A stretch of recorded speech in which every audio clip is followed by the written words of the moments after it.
माझं नाव सतीश नामदेवराव बुरंगे, लाडकी बुजुर्ग, तालुका मोर्शी, जिल्हा अमरावती। इथे मी जवळपास बरेच वर्षापासून शेती करतो। वडिलांपासूनच शेतीचा व्यवसाय आहे आमचा। आता मी यावर्षी इथे 8 एकर क्षेत्र पराठीचं लावलेलं आहे। या प्लॉटमध्ये पाण्याचा जसा ताण पडला, मधातल्या पिरियडमध्ये खूप पाऊस कमी झाला। सुरुवातीला पाऊस कमी होता, नंतर मधात पाऊस जास्त आला, त्याच्यानंतर पाऊस खूप कमी झाला।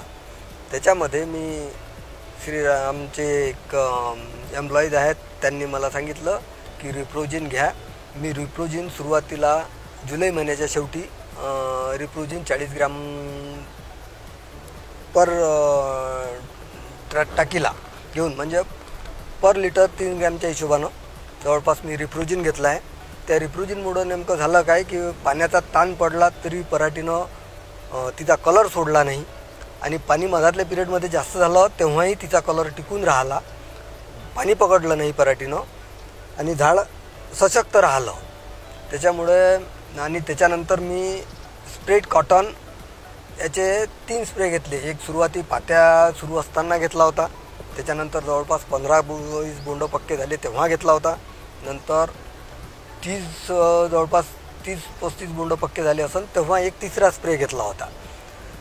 या स्प्रेड कॉटनमुळं काय झालं की बोंडाची साईज जी आहे, बोंडाची साईज चांगल्या प्रकारे वाढली, पात्याची गळण झाली नाही। उतरातलं जे पाणी आलं होतं त्या उतरातल्या पाण्यात भरपूर पराठीत गळण झाल्या, पण माझ्या प्लॉटमध्ये ती गळण झाली नाही, पूर्ण सिरीज टिकून राहिली अशा प्रकारे।